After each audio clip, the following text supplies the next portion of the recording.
con nuestras invitadas, las congresistas Luz Salgado de Fuerza Popular y Marisol Perestello del BPC. ¿Cómo están? Hola, ¿cómo les va? Tenemos Ladies Night hoy de nuevo. Sí, vamos a hacerle bullying. Eso quiere decir que voy a poder hablar poco. Aprovecho ahora que tengo oportunidad. Entonces. Dale. El primer tema tiene que ver con Óscar López Meneses, quien acudió, como decíamos en los titulares, a la Defensoría del Pueblo para presentar una queja formal diciendo que no se ha respetado el debido proceso, que en la citación que se le hizo y que luego se retiró porque se lo invitó y después se lo desinvitó, se daba a entender que él pertenecía a una mafia. Vamos a escuchar lo que ha dicho y luego lo vamos a comentar. Yo veo, por otra parte, que muchos señores congresistas están pidiendo la relación de visitas, quién me visitó cuando yo estuve privado de mi libertad injustamente en el penal de San Jorge, quieren saber quiénes son mis amigos, quiénes son mis familiares, y entonces ya están pues desviando la investigación. Acá el tema es específico, acá lo que se debe investigar es realmente qué pasó con ese servicio irregular que había de la policía.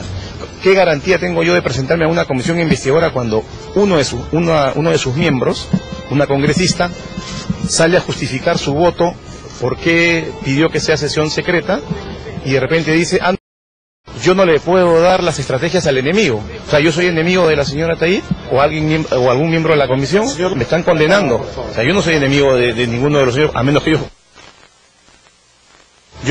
claras y simplemente que se respete el debido proceso, como ya la Defensoría del Pueblo se ha pronunciado en otros casos.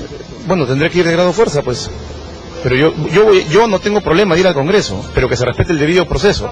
O sea, yo no le tengo miedo, le digo la verdad, a ninguna autoridad, sobre todo cuando quieren cometer abusos. Eso yo no voy a permitir. Voy a hacer respetar mis derechos donde sea. Que el presidente de la República, Ollanta Humala, sabía de su participación en la campaña política y del contacto que tenía con los congresistas o los postulantes del Congreso. Sabía perfectamente. Pero tuvo seguridad en su domicilio, señor López Meneses. En mi domicilio no. Pero lo niega, ya es algo tan evidente. Lo niego rotundamente. ¿Lo cuidaban? No, a mí nunca me han cuidado. Y eso está clarísimo. De uno de los juicios. Lo he conocido, sí, efectivamente, pero por conocer a una persona no puedes juzgarla toda la vida, ¿no? Cuidado. Pero esto de las quejas a propósito de la falta al debido proceso se ha convertido en toda una moda, con prescindencia de que pueda ajustarse a la verdad o no, pero empezó el presidente Alan García, el expresidente Alan García en la media comisión, lo siguió el expresidente Toledo y ahora también... ¿Presentará recursos del Poder Judicial? Sí, más o menos, bueno, empezar por la Defensoría del Pueblo. También el expresidente Alan García acudió a la Defensoría del Pueblo. ¿Tiene sustancia, al parecer, de la congresista Marisol Perestello? Buenas noches, nuevamente. Bueno, hay que dar las gracias a Alan García, ¿no? Yo creo que la sentencia Tineo, que es la primera que marca un hito en el tema de la legítima defensa, que es el TC, me parece que es una mala señal. Pero yo quiero distinguir los personajes públicos de las personas privadas como el señor López Meneses. En el caso del expresidente Alan García, el expresidente Toledo, creo que debían de voluntariamente someterse a una investigación. Es claro, todas las normas de derecho internacional lo señalan. El parámetro para medir un funcionario público o una persona que está sometida al escrutinio público es mayor que el parámetro para medir o para incluso interferir en la vida privada de una persona. Lo que es privado para un ciudadano no es privado necesariamente para un político, y eso tenemos que entenderlo todos. Y si quieren tener una carrera futura, tanto el presidente García como el presidente Toledo, lo que tienen que hacer es permitir que se hagan todas las investigaciones del caso que nos den a nosotros claridad. Pero lo que concierne al señor López Meneses... Esto es diferente, esto es diferente. Lo que está haciendo el señor López Meneses es exigir un debido proceso que entiendo que todavía no puede siquiera señalar que no se ha cumplido. Ha habido una convocatoria y aparentemente esa convocatoria se ha retirado, quizás el procedimiento no fue el adecuado, entiendo que se le piensa citar para el 7 de enero, es una fecha tentativa. Claramente le está retando al Congreso de la República, o sea, no puede el señor López Meneses decir que él no es el enemigo, sin duda no lo es, él es parte de algo que revelaría, y hay una serie de hipótesis, un hecho que es gravísimo que puede comprometer al presidente de la República, y en esa medida toda la colaboración que él pueda dar será bienvenida. O sea, él es el eslabón que nos va a permitir entender qué cosa hay detrás de todo esto. Entonces, yo creo que él ayudaría mucho si, lejos de estar con una actitud desafiante, nos ayuda con la información que necesitamos, que se va a descubrir de todas maneras, y que la liberará de responsabilidad individual o no. Yo creo que sí, porque hay una comisión que está investigando. Nosotros como PPC-APP estamos haciendo una investigación que va, por supuesto, a contribuir a la investigación grande, pero que va a continuar su ruta si es que se dieran hechos por los cuales la comisión no pudiera continuar en su trabajo, por ejemplo, de temas de quórum o cualquiera de esa naturaleza. Pero el país merece una respuesta, y esa respuesta se la tiene que dar una institución como el Congreso. Lo que dice el señor López Meneses es que hay un adelantamiento de opinión, ¿no? Que en la invitación, ¿no es cierto?, decía, señor, acérquese usted, ¿no?, porque tiene que explicar si formó parte, ¿no?, de un grupo. O sea, ya están diciendo que él pertenece a una mafia, ¿no? ¿Quiénes son las personas, quiénes son sus amigos, su familia, su entorno? Entonces él lo que dice es que ya lo están juzgando antes de que siquiera él vaya a la comisión a responder unas preguntas, porque él finalmente no está acusado de nada. En primer lugar, señor López Meneses tiene que entender que él está siendo investigado por algo que ha ocurrido en sus domicilios. Lo otro es que él no puede plantear desafiar a la autoridad, y lo que es más grave, a mí me parece que está enviando mensajes. Está enviando mensajes al gobierno, porque inclusive se permite decir de que él sabe que hay libros, ¿no?, donde han estado apuntadas las anotaciones de todas de las visitas, ¿no? Entonces parece que en esa actitud soberbia nosotros debemos entender varias cosas. Alguien lo protege o se siente muy protegido para poder tomar este tipo de actitudes. Es cierto que se tiene que respetar el debido proceso, que por cierto no es lo mismo que el debido proceso del Poder Judicial. Nosotros hemos pasado por investigaciones congresales y sabemos que nunca por nunca se va a respetar el mismo tema, que al igual con la rigurosidad del Poder Judicial. No son los ambientes, es un ambiente político. Del Poder Judicial diciendo que se hay que respetar el proceso en el caso de la García también, ¿no? Entonces, sí, pues, pero no puedes tú pedir a pie juntillas, porque las instancias congresales no son las mismas que las instancias del Poder Judicial. Tú no tienes secretario, pues secretario, y una serie de cosas. El congresista actúa a veces solo con su asesoramiento para poder llevar a cabo las preguntas. Y podría ser que las preguntas estén, por eso que hay que tener mucho cuidado, y ahí los congresistas tienen que verificar cómo elaboran las citaciones, cómo elaboran las preguntas, para que esta clase de personas no salga luego con pretextos de que se alteró el debido proceso y por eso todo queda en nada, y no se va al fondo del asunto. El prurito con el que se ha adelantado el señor López Meneses a una citación que tuvo lugar y después se replegó, y la queja concreta que él presenta es que se da a entender. ¿Cómo, digamos, puede uno cartesianamente definir que en una situación se da a entender? ¿Eso realmente tiene asidero legal? No, yo no creo que tenga asidero legal. Por eso digo, los mecanismos de las comisiones investigadoras, no puedes pedir el mismo procedimiento de los abogados del Poder Judicial. No lo puedes pedir, pero por eso también los congresistas y sus asesores en las comisiones investigadoras tienen que tener muchísimo cuidado, no solamente a la hora que redactan las citaciones, a la hora que cursan con los periodos correspondientes de tiempo, sino también con sus propias declaraciones, porque ¿qué es lo que está ocurriendo? Cuando tú adelantas opinión, entonces ya el que está siendo investigado se agarra de eso, es lo que y dice luego el tema del asunto, el fondo del tema, no se llega a ver por cuestiones de forma, y eso está mal. Ahora, si está lanzando mensajes, ¿qué tan protegido o a qué nivel llega esa protección de este señor? Bueno, a ver, los mensajes se los está lanzando directamente el presidente Ollantumala, no lo ha hecho en las declaraciones en medios escritos y en esta última, que ciertamente es desafiante.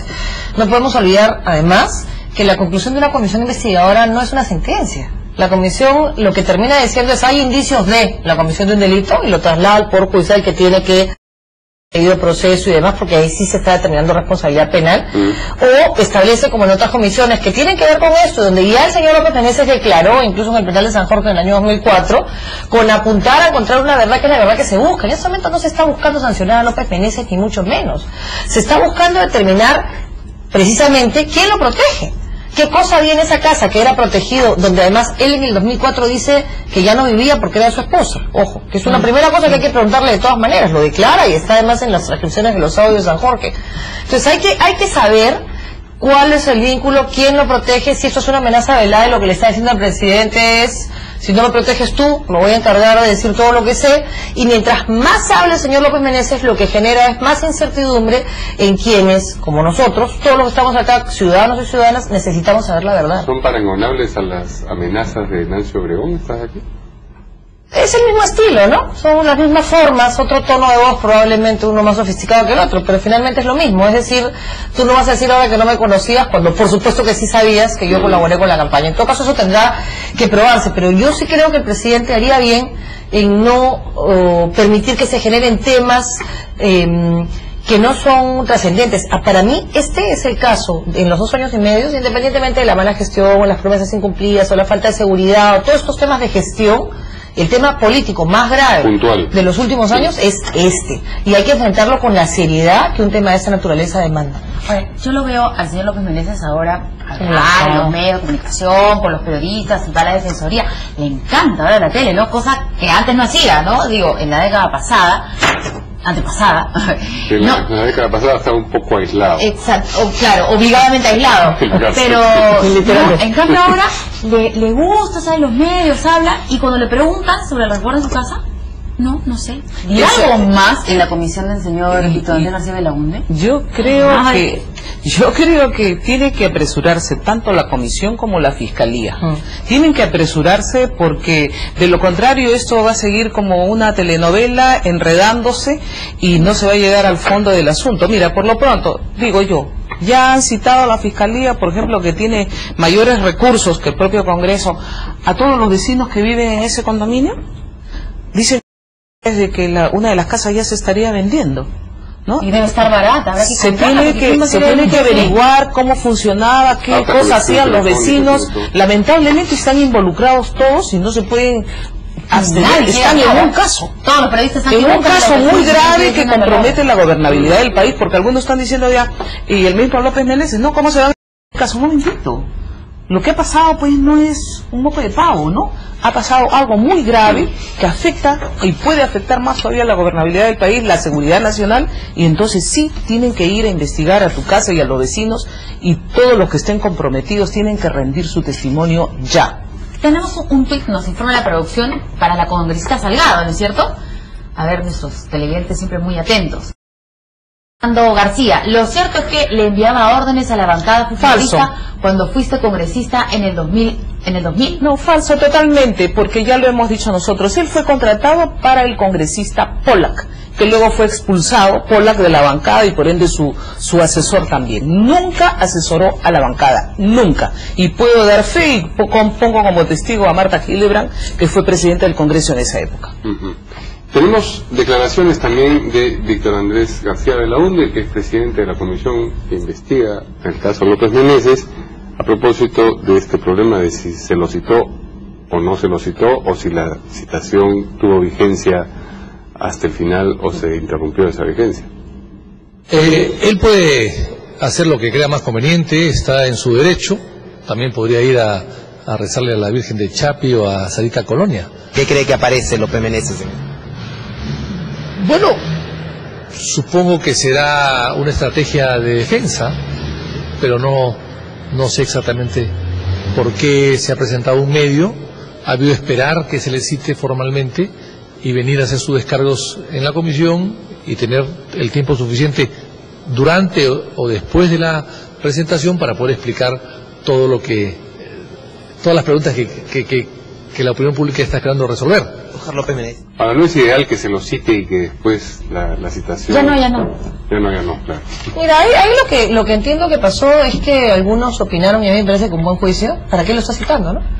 Averigüemos primero, tomemos información, y entonces, porque lo que aprobar su plan de trabajo, inclusive, que se ordenen bien, además, para que no cometan ningún tipo de error. Lamentablemente... ¿Este fue un error entonces? Y yo creo que sí, y no debemos Ni un margen, no se le debe dar ventaja a ninguno, no solamente a López Meneses, a ninguno de los investigados, y para eso la comisión tiene que actuar muy cautelosamente.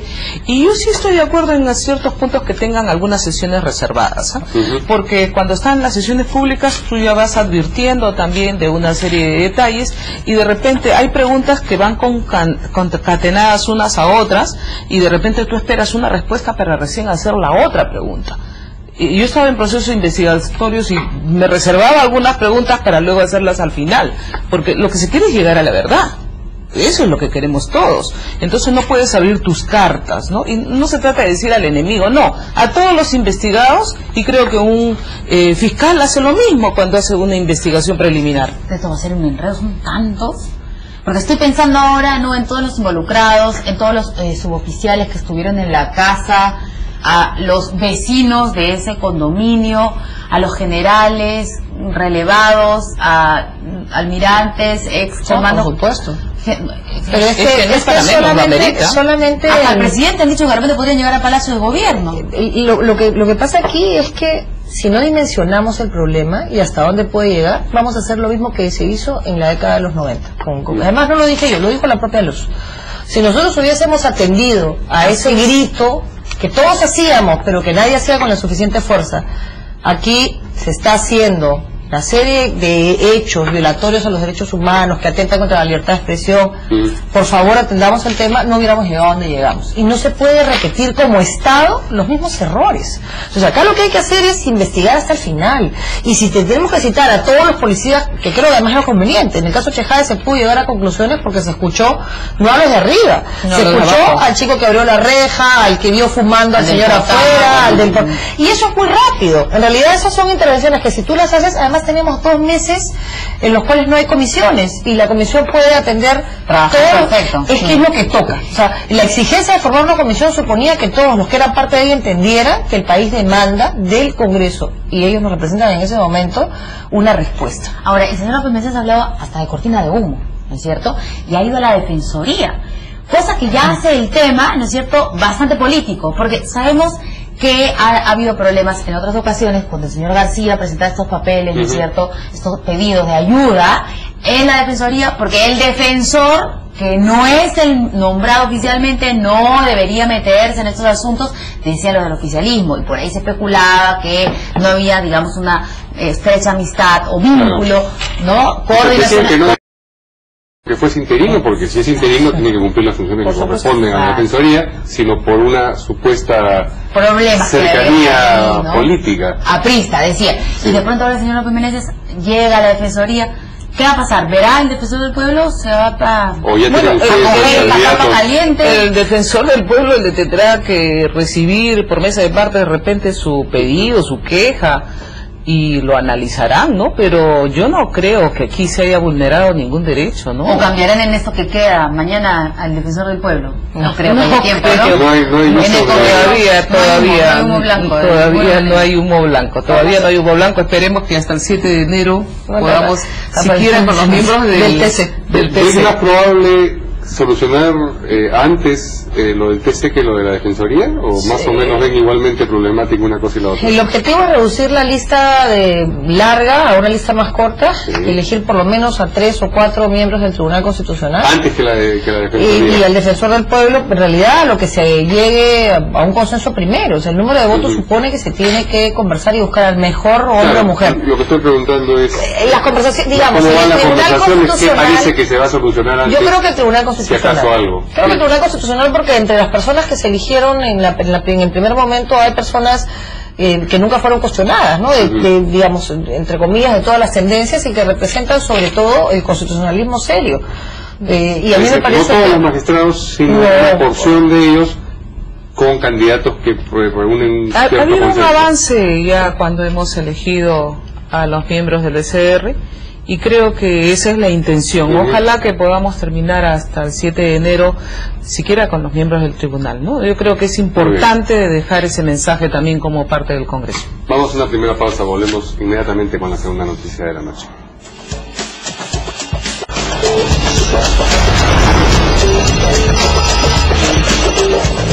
Bueno, vamos a hablar sobre el coronel Linares, que, bueno, hasta ahora, ¿no es cierto?, sigue todavía cierto silencio sobre cuál habría sido este supuesto vínculo o nexo con esta banda del norte.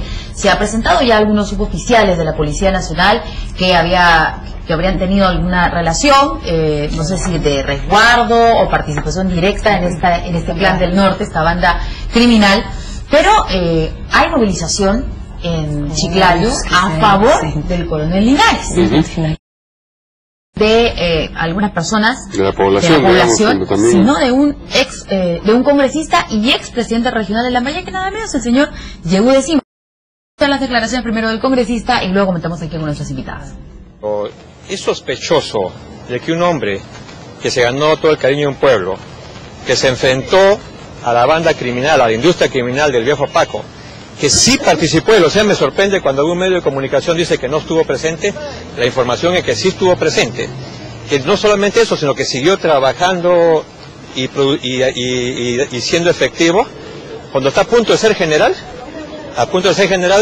sucede todo esto. Yo me pregunto por qué, si este señor coronel, el 5 de diciembre, como está acá, ¿no es cierto? Aquí está. ¿Dónde presenta su renuncia? Él no presentó nunca renuncia. Él presenta ante la fiscalía, al fiscal, en función de una noticia que hace en los medios de comunicación el 5 de diciembre, para ponerse a disposición para que hagan la investigación, que lo llamen y puedan hacer la investigación respectiva. Nunca lo llamaron. Y la investigación era contra Juan Carlos Vázquez Clavijo. ¿Y por qué, si él lo pidió, no lo hicieron? ¿Y por qué esperaron un día antes de la lista de ascensos para traerlo encima enmarrocado? Yo le ruego a Dios que sea inocente, porque si no ha engañado a todo el pueblo de Lambayeque. Si un coronel que se ganó la confianza de toda una región es culpable, imagínense que no vamos a ver a ningún coronel ni ningún general con confianza. O sea, se le está haciendo daño a la institución policial, porque hoy día, si esto es cierto, prácticamente la policía estaría destruida. ¿Qué dice la congresista Salgado? Yo creo que Yehude está mal, y hace mal en meterse en este tema y a veces de poner las manos al fuego. En principio, que las responsabilidades penales son individuales. ¿Abogada? Y entonces aquí no es que toda la institución esté mal. Lamentablemente hay casos, así como hay en la policía, en el Ministerio Público, en el Poder Judicial, los vamos a encontrar en el Congreso. También, pues, lamentablemente, ahora lo que se tiene que hacer es llegar a una investigación profunda. Pero ¿qué se está haciendo por la reforma policial, por favor? Yo lo veo hoy día, el ministro dice que es muy lamentable el tema de la foto, es muy lamentable esto, está chancando por ahí armas que han encontrado decomisadas, pero lo sustancial del ministerio, que tanto el primer ministro como el ministro del Interior se han comprometido para hacer la gran reforma, que la han anunciado desde el que estaba de ministro Valdés, ¿no? Y aquí sabemos que hay policías corruptos, hay policías que son buenos, tenemos que hacer una depuración, tenemos que hacer la gran reforma. No hay esa reforma. Pero tenemos el problema de inseguridad ciudadana. Que los propios policías, digamos, hayan hecho el trabajo de investigación y de pronto se han dado con que es el coronel encargado de esa dirección. Yo espero que sea parte del trabajo que viene dicen del año pasado, sí, claro, de un grupo de élite. Sí, pero es que este señor también era de otro grupo de élite, que no sabemos cuál de los de élite son. Entonces, pero supuestamente acá hay un seguimiento, y es por eso que es tan delicado, y cada uno debe dejar que haga su labor, porque si hay pruebas, hay audios, hay conexiones, por favor, pues, no me defiendas, compadre. Aquí, el que ha delinquido tiene que pagar las consecuencias. ¿Y por qué lo defiende el compadre? Si es que, digamos, la descripción se ajusta a lo que está haciendo el congresista Yehude. Decimos que fue con ustedes en la lista congresal. O sea, es una pregunta que tendría que responder Yehude, ¿no? Yo, en principio, si me preguntas a mí, y que trabajo con cárceles todo el tiempo, hay dos situaciones que se repiten, ¿no? En la cárcel es donde la gente se dice a sí misma en mayor cantidad que incluso en la calle que es inocente. Y seguramente muchos lo son. Pero la realidad es que hay procesos que tienen un curso. Hay una presunción de inocencia que te permite que nadie te atribuya ninguna responsabilidad, pero el señor, que no voy a decir el policía, el señor, que es policía, pero si además es un delincuente, son categorías que no tienen por qué ir de la mano. El señor está siendo investigado. Ojalá a él, como a todas las personas investigadas que son inocentes, les deseo que si es inocente pueda probar su inocencia. Pero si no lo es, tiene poder, tiene armas y tiene una responsabilidad que supone que le esperen con confianza el proceso. Entonces yo le pido, me solidarizo por supuesto con su familia y con el dolor que puedan sentir, que esperen que la investigación se lleve a cabo, que si el señor es responsable tendrá que asumir las consecuencias, y si no lo es, como en muchos otros casos en los que el Estado hace una investigación y termina descubriendo que es inocente la persona juzgada, perfecto, se tendrá que reparar, en fin, compensar por el daño causado. Pero creo que los congresistas tenemos que saber que no podemos meternos ni en procesos en trámite ni en investigaciones en trámite.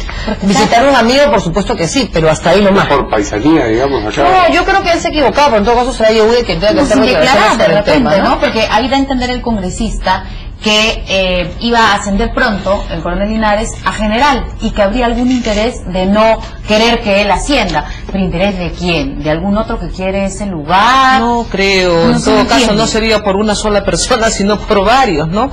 Yo creo que ahí el congresista Yehude, decimos, se ha equivocado, y no es la primera vez que se equivoca, lamentablemente también ya en otra votación se ha equivocado. Ya no vamos a volver a repetir, el amigo de Marisol se libró por el voto de Yehude Simón, ¿no? Se libró por el voto. Se libró por el voto de Yehude Simón. No, es que ya no está bien golpeado, muy probable que se le va a volver a investigar. No queremos hacer leña de la boca. No, yo se hago leña de la boca. A ver, el señor Chejaez se libró de una investigación que hubiese aclarado todas las dudas que hoy han metido a su hermano preso por el voto del señor Yehude. Eso es por el voto de Yehude Simón. Por eso digo, no es la primera vez que se equivoca, ¿no? Pero ustedes no pasaron por agua tibia pues en la bancada. No pasamos nada por agua tibia. Bueno, agua un poquito calentita. Eso es antes y después. Yo, por supuesto, respeto el voto de cada quien. Es la ciudadanía la que juzga nuestra conducta. O sea, no somos, yo puedo creer... Pero ya estaba elegido pues en ese momento. Ustedes como bancada, ¿qué determinación adoptaron? Pero la ciudadanía juzga nuestra conducta no en el momento de la elección. Él lo dejó luego. Antes de la elección siguiente. Él lo dejó luego. Finalmente, él creo que en este caso se ve el lujo de dejar al PPC. En este caso en particular, la afectación es al Congreso. O sea, esto es una investigación de un caso de presunta corrupción de un hombre que es coronel, que tiene armas del Estado. Entonces la investigación tiene que, por supuesto, aclararlo porque es el honor del señor que está de por medio, pero de por medio hay una cosa que es mucho más importante, que es la seguridad de todos. Entonces, mientras se garantice el debido proceso, si hay una investigación pronta y se determinan responsabilidades, lo que tenemos que hacer los demás, sus amigos o sus no amigos, es esperar y respetar a una institución como la Fiscalía que haga su trabajo. Yo comprendo a la familia, que salga a hacer manifestaciones públicas de cariño, quizás un hombre en desgracia los necesita, pero no a un congresista. O sea, creo que tenemos que ser conscientes que nuestras responsabilidades son diferentes. Vamos a visitar a nuestros amigos a la cárcel, por supuesto que sí, como todo el mundo, haz tu cola, entra, salúdalo, dile, soy lo que estoy, tú estás ahí porque fuiste responsable, y vengo a visitarte, te traigo un pedazo de pan y un quequito, pero no voy a generar una pseudo... Una corriente opinión, ¿no? No, pero además una hipótesis respecto de una investigación que en todo caso la Fiscalía tiene que terminar, y menos en una institución tan dañada. O sea, la policía hoy como institución está siendo muy golpeada y necesitamos una policía sólida, fuerte, que no se salpique por actos individuales. Eso hay que perseguirlos y sancionarlos. Muy bien, vamos a una pausa para conocer los titulares de las 7:30 y regresamos.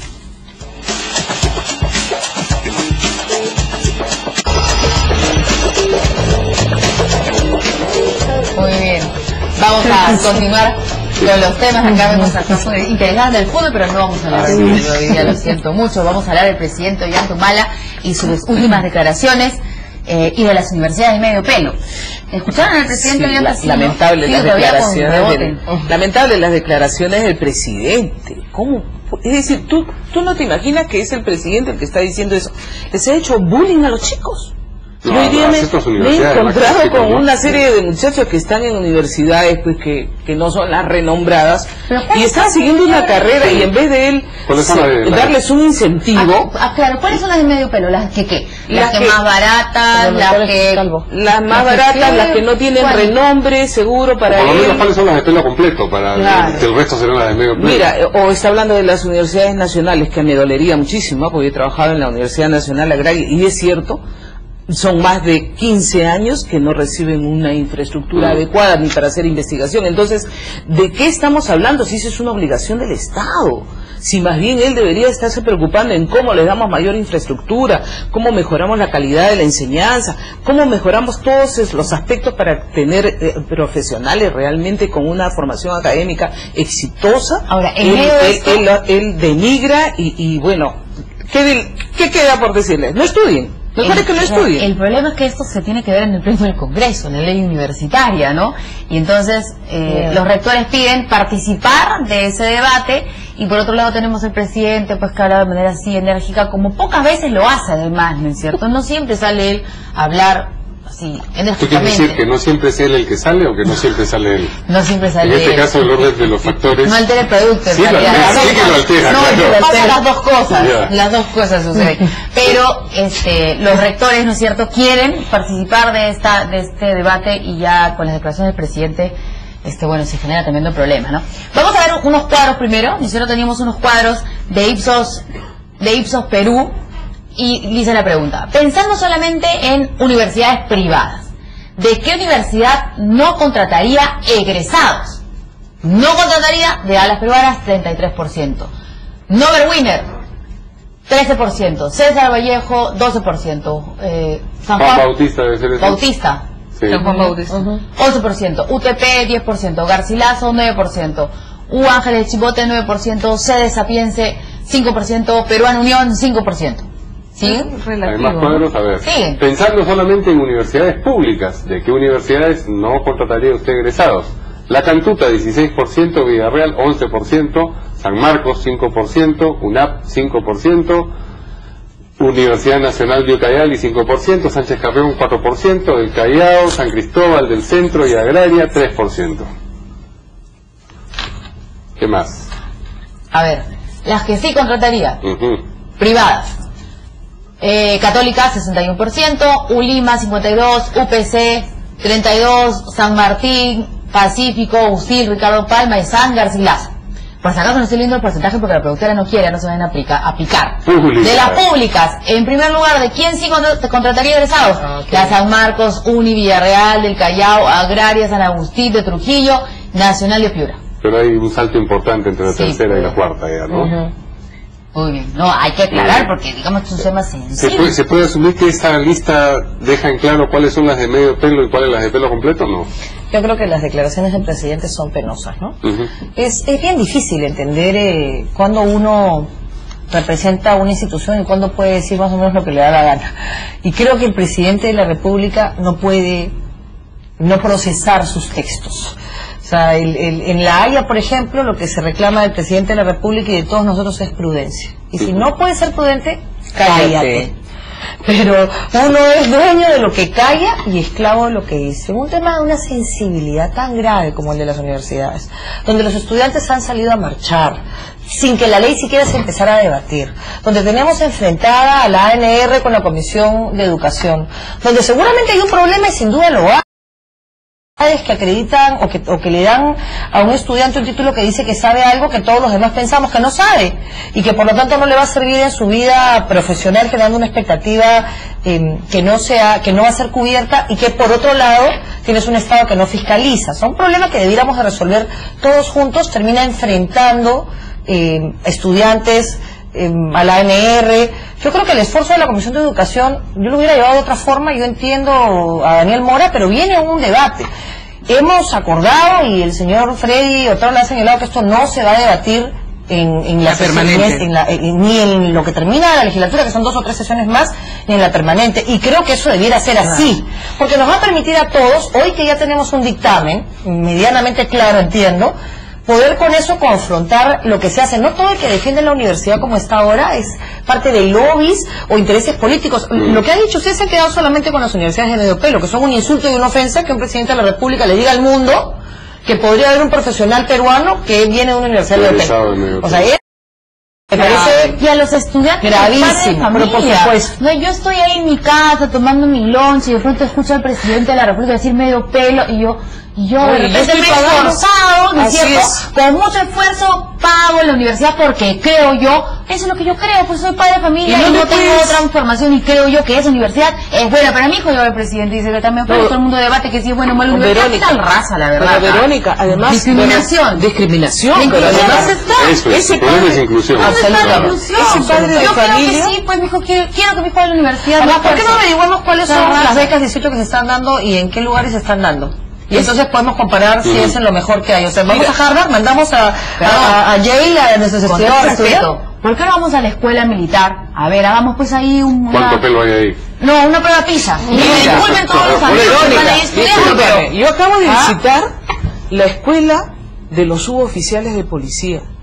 Y denuncié aquí en este mismo programa, si no me equivoco, donde los alumnos tienen que llevar su colchón, tienen que llevar su carpeta y tienen que llevar todos sus aditamentos y su uniforme y su ropa interior y todo porque no les da nada. Y entonces yo decía, en vez de gastar tanto en las becas de 18, ¿por qué no se invierte en estos alumnos que también son peruanos?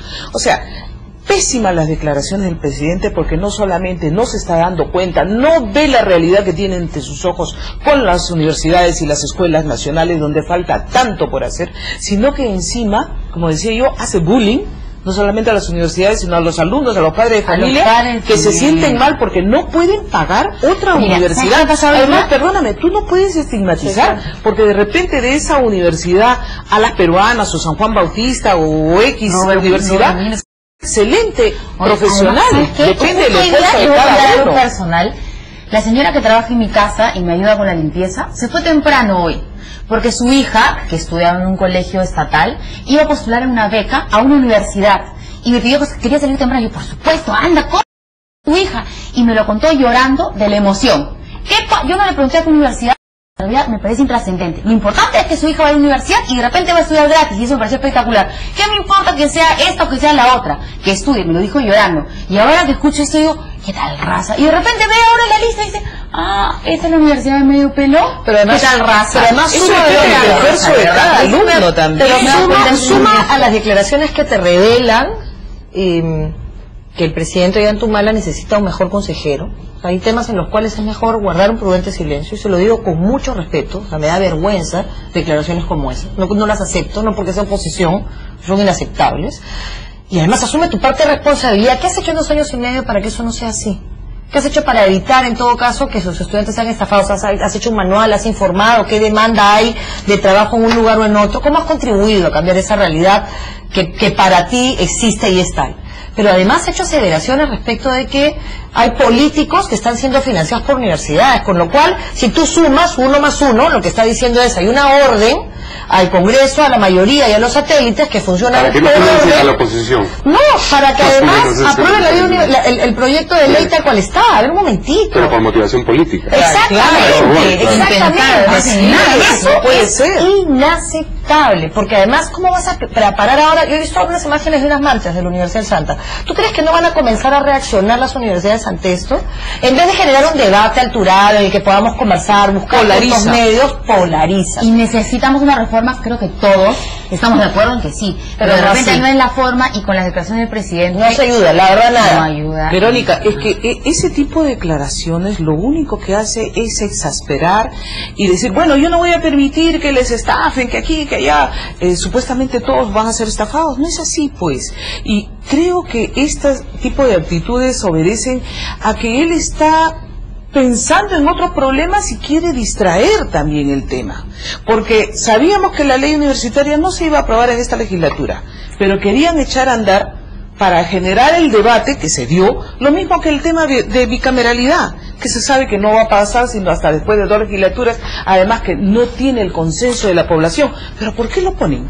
Ponen a debate bicameralidad, ponen a debate el tema de la ley universitaria, justo cuando se da el tema de López Meneses. Estamos conscientes que las universidades necesitan todo un trabajo que se tiene que realizar, no a ciegas ni a locas, porque el tema de la acreditación, por ejemplo, es importante que se haga, pero hay que ver el tema de la acreditación significa casi 25.000 a 30.000 dólares por cada facultad.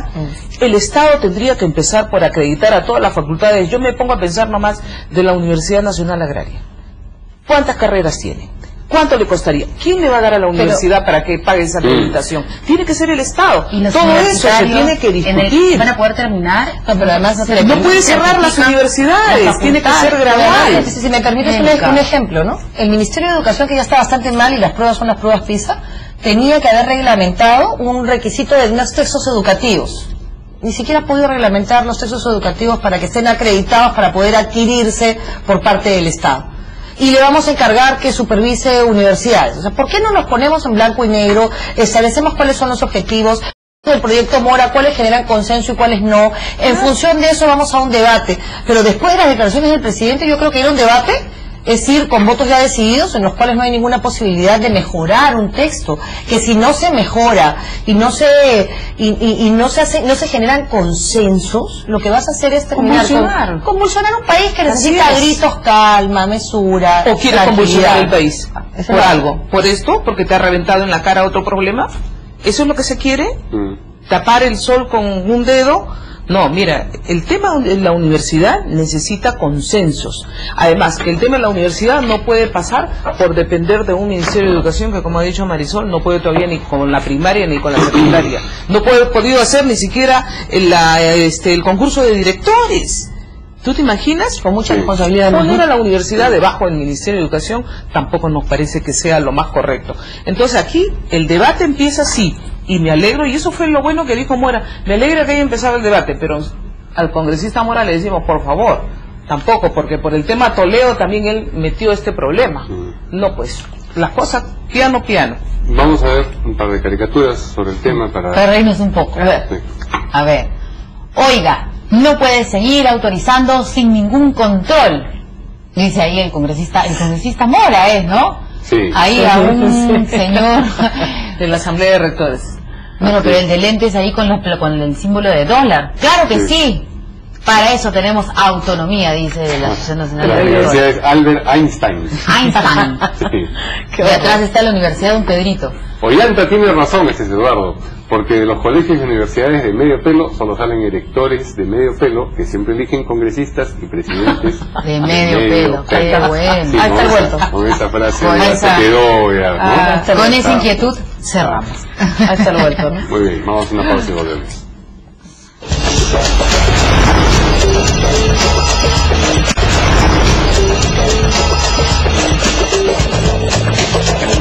Regresamos en portada con nuestras invitadas, las congresistas Luz Salgado y Marisol Pérez Tello, y vamos a abordar la cuarta noticia que tiene que ver con la circunstancia de que la Municipalidad de Lima ha clausurado 40 galerías de mesa redonda porque ponen en riesgo la seguridad de sus visitantes, y durante la inspección que realizó se detectaron además instalaciones eléctricas informales y pasadizos con mercadería que estaban obstruidos. Una receta letal.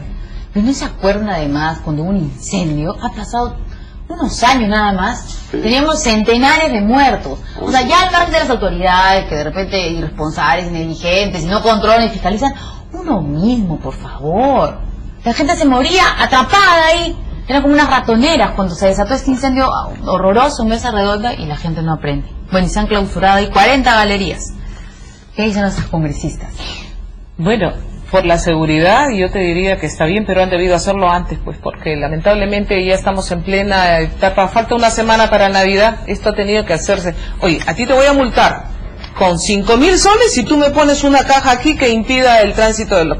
Entonces tú les adviertes a esas personas y les dices que van a tener sanción fuerte, ¿no? Que la semana previa a la Navidad, imagínate que sí, en Dios no lo quiera, en este momento es el incendio, ya no hay nada que reparar. ¿Quién es el responsable del incendio anterior? Ojo, la municipalidad se la llevó gratis, no hubo ningún responsable. ¿Cuántos muertos? Todavía hay gente que no fue identificada, estimado Mario. Yo conozco personas que dicen, creo que mi pariente murió ahí. Creo. Y es un desaparecido. Porque no, simplemente no se llegaron a identificar a todas las personas porque se calcinaron, reventaron ahí con todo el bolondrón que hubo. Mira, entonces, esto es una labor municipal y lamentablemente pues la señora Villarán debería estar ahí en vez de estar discutiendo el tema de género. Creo que les ha puesto de vuelta y media, que es importante, pero claro, mira, la otra, esta ahorita debería ser su labor principal, porque estamos a vísperas. ¿Cuántos incendios hemos tenido en menos de 15 días? Dos, dos tres serios, pero ¿Tres serios? en el lapso de un mes, ¿no? Pero el otro fue en el Callao, el que hubo cerca del aeropuerto. Sí. Y entonces, lamentablemente, pues aquí es una negligencia y no están cumpliendo su labor. ¿Qué dice Marisol? Sí, yo creo que la oportunidad siempre es criticable, ¿no? Porque están, digamos, en la etapa final, pero les está salvando la vida, ¿no? En el fondo que hay dos responsabilidades. La responsabilidad de la autoridad, sin duda, pero también la responsabilidad del dueño del puesto, ¿no? O sea, lamentablemente uno cree que nunca nos va a pasar. Y ya cuando te pasa, ya perdiste a tu hijo, ya perdiste, en el mejor de los casos, un brazo, y en el mejor de todos, tu mercadería. Entonces lo que hay que hacer es generar un poco de conciencia, hacer un poco de prevención, ¿no? El incendio, los últimos incendios nos revelan que una vez que eso prende ya no hay forma de acabar con él.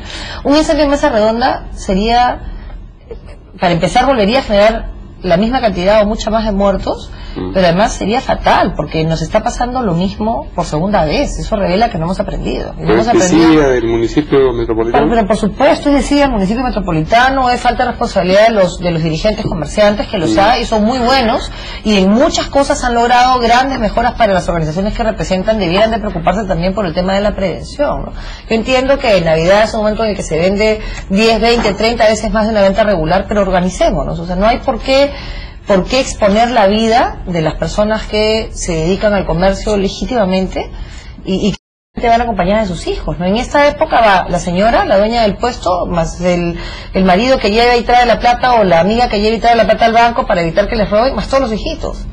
Entonces esto sería fatal y hay que evitarlo. Se genera un perjuicio para las personas, pero creo que es mejor tarde que nunca. Pero si tarde es, ¿no? Mira, aquí acabo de ver las instalaciones y me has hecho acordar. Aquí hay una responsabilidad también enorme de los generadores estos de luz, luz del sur, del norte, y cuál es la otra del centro, el sur, creo, ¿no?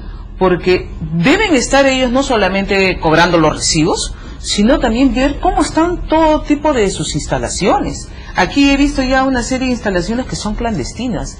Eso lo tienen que verificar, tienen que sancionar, tienen que ellos estar al tanto. El tema de Sedapal, por ejemplo.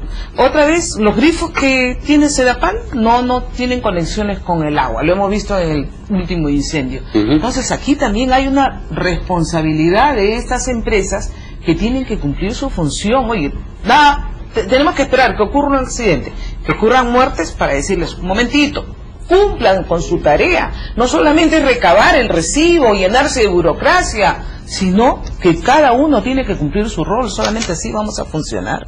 Bueno, teníamos acá justo en Alerta Noticias, los tuiteros envían sus fotografías y denuncias, y justo ahora que estamos tocando ese tema de Mesa Redonda, no sé si tienen arriba la señal de mi computadora. No la tienen.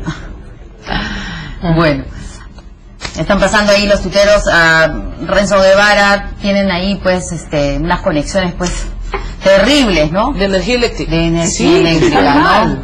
Sí, pues. Están mal, y eso pues tiene que ser sancionado, mira. Bien, vamos a pasar finalmente al quinto tema de la noche, que tiene que ver con candidaturas o con inscripciones electorales.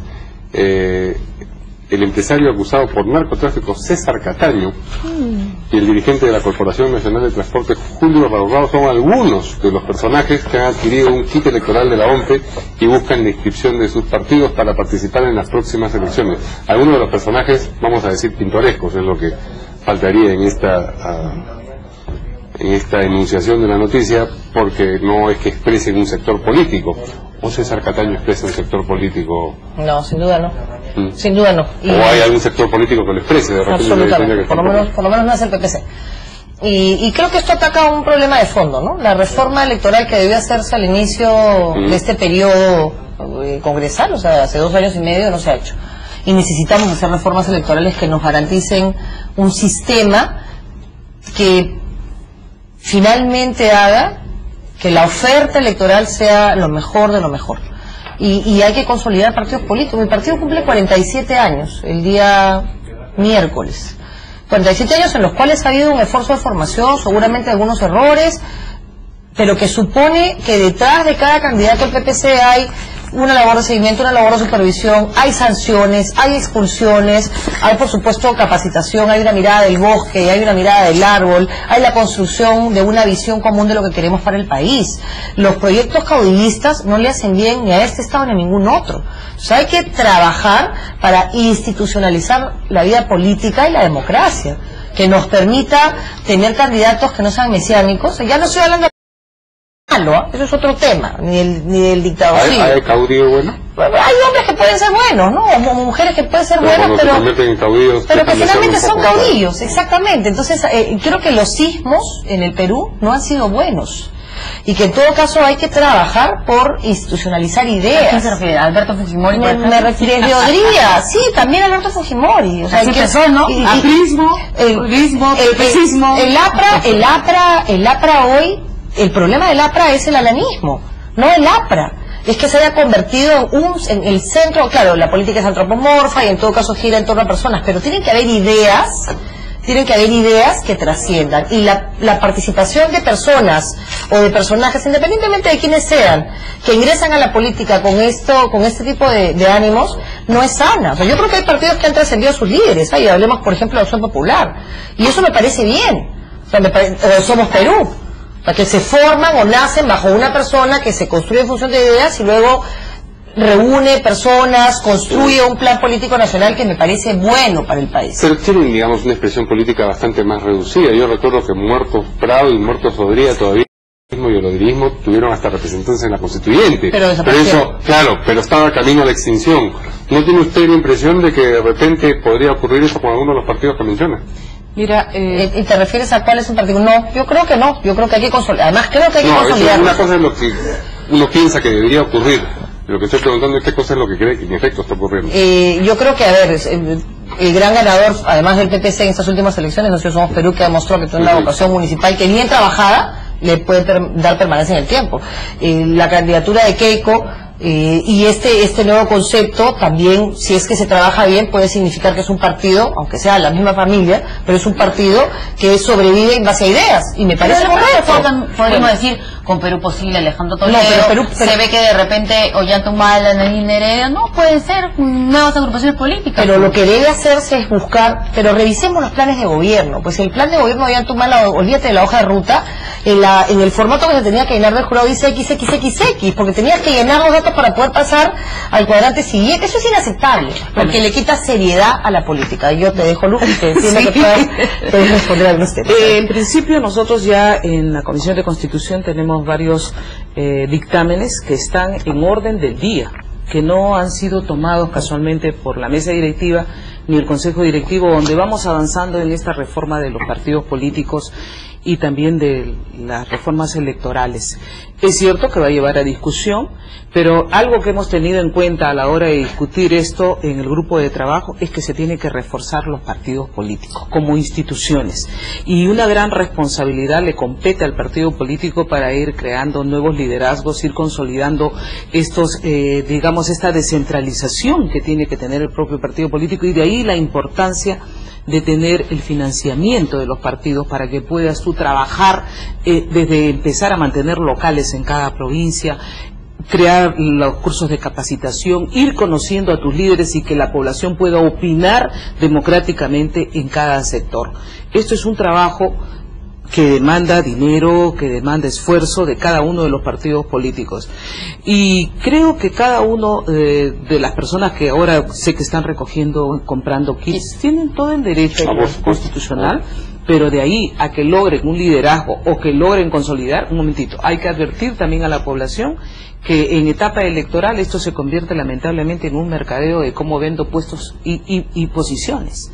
Entonces aquí el elector tiene que ser concientizado, tiene que ser educado para que no cometa los mismos errores y pueda ubicar bien a sus candidatos, empezando desde regidores, porque a veces dicen, ¿y quién era para regidor? Esta vez en la cola última te encontraste que nadie sabía por quién iba a votar. Entonces tenemos que interesarnos más en la política porque luego no tenemos derecho a criticar, a decir tal congresista o tal presidente o tal alcalde o tal regidor cuando no te has interesado realmente en averiguar un poco más ahora que hay los mecanismos del internet. Hay cómo enterarse. Hay cómo enterarse, pero además la obligación de los partidos políticos también es ser severo, más exhaustivo a la hora de buscar sus candidatos. Y ya antes de despedirnos queríamos comentar con ustedes unas declaraciones muy breves, pero seguramente van a dar que hablar sobre el premier César Villanueva. Le consultaron, ¿no es cierto?, sobre esta asesora de la PCM adscrita al Congreso de la República, Malca Maya, y que habría tenido algunos problemas con ciertos integrantes de la bancada oficialista. Y bueno, él respondió. Bueno, en primer lugar no conocí. ¿No la conoce? Pero no puede a un congresista y el congresista pues no se puede hablar de entonces no ha llegado a la PCM una información formal de ellos en ese sentido.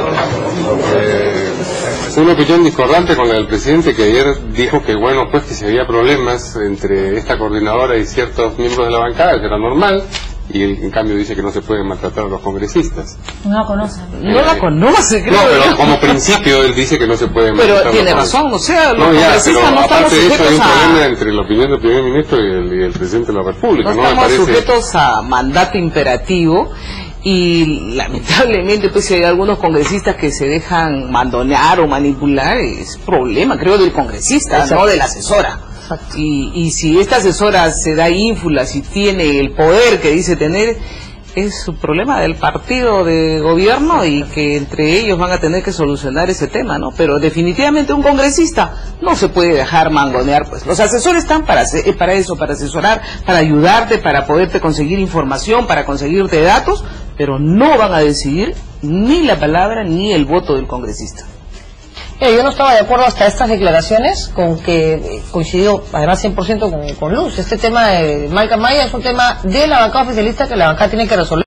Me preocupa que la señora Malca Maya o quien fuera esté acreditada como coordinador de la PCM y que el premier, ya digamos, ya no se puede decir que es nuevo y no conoce, no lo sepa. Sobre todo con temas tan importantes que se están viendo en el Congreso, que o sea, eso me parece complicado, ¿no? Que coordinador de la es coordinador de yo he hecho además una defensa cerrada a la señorita Maica porque yo he trabajado con ella el tema de justicia, pero lo que no me parece es que hoy el premier, y en todo caso que lo aclare, diga que no la conoce o que no sabe, no opina. O sea, y además esto ha sido noticia las últimas 48 horas, desde el domingo. Entonces sí me parece que ahí sería bueno que se informara bien el premier y en todo caso aclarar ese tema porque es en todo caso una demanda, ¿no? Gracias también. Gracias. Chao.